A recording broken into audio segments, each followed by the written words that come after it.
En 1826 nacía Eugenia María Ignacia Agustina de Palafox y Kirkpatrick, condesa de Teba. Lo hacía en el barrio de la Magdalena, en Granada, entre los ecos moriscos y el esplendor ya marchito de la nobleza andaluza. No era hija única, su hermana mayor, Francisca, fue su primera amiga, su espejo, y, con los años, también su dolor más íntimo. Desde niña, Eugenia vivió entre mármoles fríos, tapices polvorientos y la férrea voluntad de su madre, una dama francesa marcada por la gloria pasada del imperio napoleónico. Aquella mujer no educó a sus hijas para el silencio, sino para el mundo. Les enseñó francés, inglés, historia, filosofía y, sobre todo, orgullo. La muerte de Fernando VII en 1833 planteó la cuestión sucesoria, desembocando en la Primera Guerra Carlista, que no solo fracturó a España, también puso en peligro a quienes llevaban un apellido noble o una idea liberal. La madre de Eugenia decidió marchar con sus hijas a Francia. No era solo un viaje de protección, era el inicio de otro destino. París les abrió sus puertas, pero no sin dificultad. Fue Prosper Mérimée, autor de Carmen y amigo íntimo de su madre, quien introdujo a Eugenia en los círculos más selectos. En los salones de la alta sociedad, entre damascos y lámparas de gas, Eugenia aprendió el arte de observar y de esperar. Una gitana, en una de sus escapadas al sur, le leyó el futuro en la palma. Serás más que reina. Pero pagarás con lágrimas tu corona. Fue una frase que, con los años, regresaría como un susurro profético. Tras la boda de su hermana Francisca con el duque de Alba, de quien Eugenia estaba secretamente enamorada, cayó en una profunda tristeza. Llegó incluso a considerar entrar en un convento. Pero no fue el encierro lo que eligió, sino la vida pública, la ambición, el destino. Comenzó a frecuentar Biarritz, donde organizaba tertulias llenas de exotismo, ideas modernas, política y perfumes de Oriente. Vestía con una elegancia calculada. El violeta era su color favorito, una declaración de individualidad y misterio. Le fascinaban los toros, la arquitectura andaluza, el refinamiento francés. Se convirtió en una figura fascinante, entre dos mundos, entre dos siglos. El presidente de la Segunda República, Luis Napoleón Bonaparte, sobrino del emperador, quedó fascinado. Pero Eugenia no era una conquista fácil. Por el lecho se llega al altar, decían, y ella contestó, a mi lecho solo se llega por el altar. Fue una jugada maestra.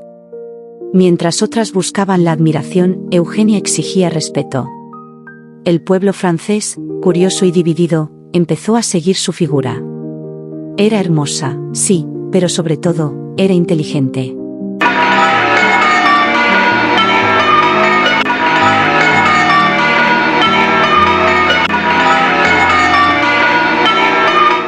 El 30 de enero de 1853, Eugenia se convirtió en emperatriz de los franceses.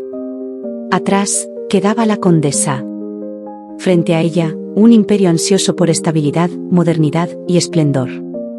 Pero su papel no sería solo simbólico. Fue regente en 3 ocasiones, cuando Napoleón III se ausentaba en campañas o por enfermedad. Su voz pesaba en decisiones tan fundamentales como la alianza con Inglaterra, la intervención en México y la guerra contra Prusia. El conflicto en Italia nació de su deseo de mantener el equilibrio católico frente al creciente nacionalismo de los estados italianos. El caso mexicano, aún más trágico, fue impulsado por el deseo de frenar la influencia de Estados Unidos y restaurar un imperio católico en América. Eugenia apoyó la aventura que llevó a Maximiliano de Habsburgo al trono y luego al paredón. La guerra contra Prusia, sin embargo, fue su error más costoso. La tercera regencia, la más amarga, llegó en 1870. Napoleón III, cada vez más enfermo e indeciso, fue presionado por su entorno, y también por Eugenia, a declarar la guerra. La chispa fue un simple telegrama diplomático. El canciller prusiano Bismarck manipuló el contenido de un mensaje entre su rey y el embajador francés para que pareciera un insulto. Lo publicó en la prensa. El orgullo francés se inflamó. El imperio cayó en la trampa. El 19 de julio, Francia declaró la guerra. Y Prusia respondió con fuerza y estrategia. En apenas semanas, Napoleón III fue capturado en Sedan. La derrota fue total. En cuestión de horas, París proclamaba la Tercera República. Eugenia, disfrazada y escoltada por unos pocos leales, huyó del Palacio de las Tullerías. Cruzó la ciudad de madrugada y embarcó hacia el exilio. De emperatriz a fugitiva. Durante su tiempo como soberana, Eugenia también vivió tragedias íntimas. Sufrió 2 abortos antes de dar a luz a su único hijo, el príncipe imperial. Su maternidad la humanizó ante algunos, pero no mitigó las críticas. Su empatía, aunque sincera hacia las mujeres de su clase, nunca alcanzó del todo al pueblo llano, que veía en ella una figura fría, altiva, más imperial que maternal. Aún así, apoyó el uso del cloroformo en partos reales, impulsó hospitales para mujeres, financió la educación femenina y se carteaba con figuras pioneras del feminismo europeo. Su modernidad convivía con su clase. Fue también ícono cultural. París dictaba la moda, porque Eugenia la inspiraba. Lucía los primeros diseños de alta costura de Charles Worth y transformó los ideales de belleza y poder.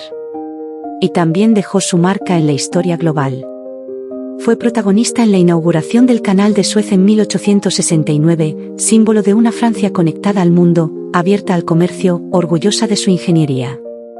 Ya en el exilio, fue acogida por la reina Victoria en Inglaterra. Su amistad fue duradera.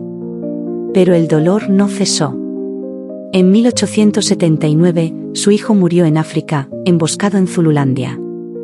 Perdió también a Napoleón, su esposo y su aliado. De madre del heredero a madre sin hijo. Eugenia nunca mostró debilidad en público. Se convirtió en una figura casi mítica, símbolo de una era desaparecida. Desde su retiro siguió las noticias de la Primera Guerra Mundial, escribió cartas, visitó hospitales, aconsejó en silencio a los poderosos. Murió en 1920, a los 94 años, en el Palacio de Liria en Madrid. Fue enterrada en el monasterio de San Miguel de Farnborough, junto a su esposo y su hijo.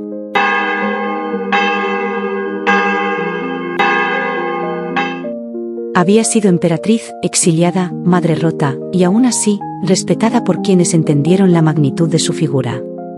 Con ella, se apagaba el último resplandor del imperio. Hoy, pocos recuerdan que una condesa española fue emperatriz de Francia. Pero su historia quedó escrita en las calles de París, en los libros de moda, en los hospitales fundados, en las ideas defendidas. Eugenia de Montijo no fue solo un personaje del pasado.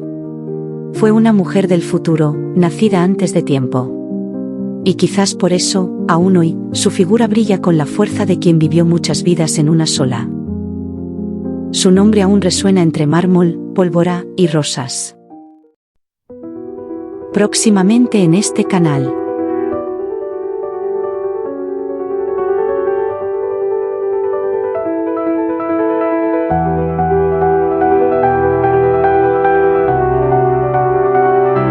José María Rodríguez Acosta.